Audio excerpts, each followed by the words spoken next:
अस्सलाम वालेकुम। Tractor top gear YouTube channel 'ਚ खुश आमदीद दोस्तों। अज तुहानूं एक पुराना ट्रैक्टर दिखाने आ जिहड़ा यानी कि मालकां दी सांभ भी चैक कराने आ। ये है जी मैसी 135 है जी। ये 1974 मॉडल आ।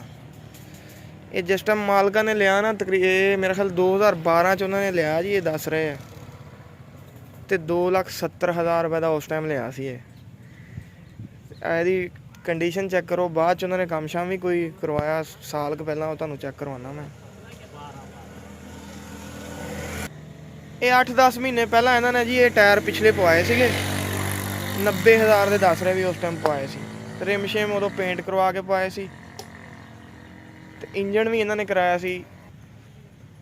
ਇਹ 1.5 ਲੱਖ ਰੁਪਏ ਤਕਰੀਬਨ ਇਹਦੇ ਤੇ ਇੰਜਣ ਤੇ ਖਰਚਾ ਕੀਤਾ ਸੀ ਇਹਨਾਂ ਨੇ। ਚੈੱਕ ਕਰੋ, ਬਿਲਕੁਲ ਸੁੱਕਾ ਟਰੈਕਟਰ ਮਾਸ਼ਾਅੱਲਾ। ਇਹ ਸਿਰਫ ਟਰੈਕਟਰ ਦਾ ਤੁਹਾਨੂੰ ਵੈਸੇ ਦਿਖਾ ਰਹੇ ਆ। ਇਹ ਟਰੈਕਟਰ ਬਰਾਏ ਫਰੋਖਤ ਨਹੀਂ ਹੈਗਾ, ਯਾਨੀ ਕਿ ਉਹ ਕਹਿੰਦੇ ਵੀ ਇਹ ਵੇਚਣਾ ਹੀ ਨਹੀਂ ਕਿ ਜਿੰਨੇ ਵੀ ਕੋਈ ਪੈਸੇ ਦੇਵੇ। ਚੈੱਕ ਕਰੋ,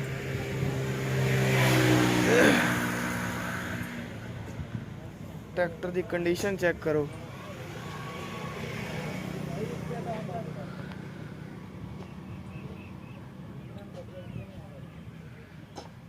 ਦੇਖੋ ਜੀ ਮਾਸ਼ਾਅੱਲਾ।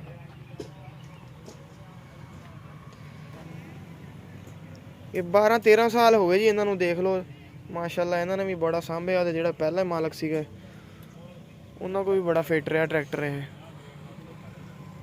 ਇਹ ਟਰਾਲੀ ਤੇ ਅੱਜ ਕੱਲ੍ਹ ਚਲਾ ਰਹੇ। ਮੜਗਾੜ ਇਹਨਾਂ ਨੇ ਉਤਾਰੇ ਹੋਏ ਆ ਜੀ। ਇਹ ਬਾਗ ਦੀ ਇਹਨਾਂ ਦਾ ਬਾਗ ਹੈ, ਇਹਨਾਂ ਦੀ ਵਾਈ ਵੂਈ ਕਰਦੇ। ਉਹ ਮੜਗਾੜ ਲਾ ਕੇ ਰੱਖੇ ਹੋਏ ਆ। ਗੋਲ ਮੜਗਾੜ ਆ ਇਹਦੇ ਦੱਸ ਰਹੇ ਵੀ ਨਾਲ ਜਿਹੜੇ ਜੈਨੂਇਨ ਹੁੰਦੇ ਆ।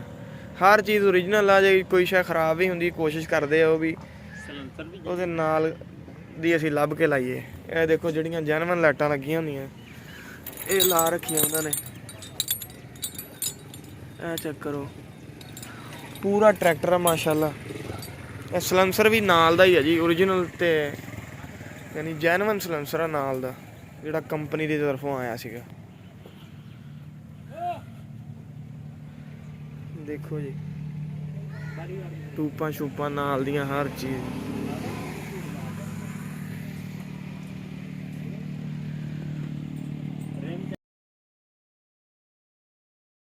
ਰਿਮ ਬਿਲਕੁਲ ਜੀ ਬੇਦਾਗ ਆ। ਕੋਈ ਹੈ ਤਾਂ ਇਹਨਾਂ ਨੂੰ ਟੁੱਚ ਵਗੈਰਾ ਯਾਨੀ ਕਿ ਅਕਸਰ ਇੱਥੋਂ ਪਲੇਟਾਂ ਫਟ ਜਾਂਦੀਆਂ ਵਾ, ਇਹ ਕਿਨਾਰੀ ਵਗੈਰਾ ਗਲ ਜਾਂਦੀ ਹੈ। ਕੋਈ ਐਸਾ ਸੀਨ ਨਹੀਂ ਗਾ, ਬਿਹਤਰੀਨ ਕੰਡੀਸ਼ਨ ਆ। ਬਸ ਦੁਬਾਰਾ ਪੇਂਟ ਕੀਤੇ ਹੋਏ ਜਦੋਂ ਇਹਨਾਂ ਨੇ ਟਾਇਰ ਪਵਾਏ ਆ।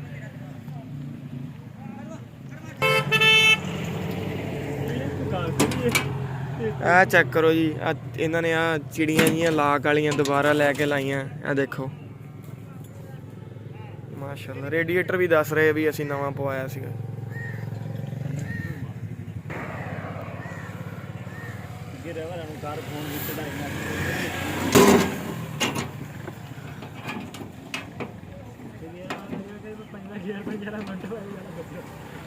ਇਹ ਦੇਖੋ ਜੀ ਮਾਸ਼ਾਅੱਲਾ, ਯਾਨੀ ਕਿ ਚੀਜ਼ ਸਾਂਭੀ ਜਾਵੇ, ਮਾਲਕ ਖਰਚਾ ਕਰੇ ਤੇ ਚੀਜ਼ ਨੂੰ ਕੁਛ ਵੀ ਨਹੀਂ ਹੁੰਦਾ। ਇਹ ਮਿਸਾਲ ਤੁਹਾਡੇ ਸਾਹਮਣੇ ਆ।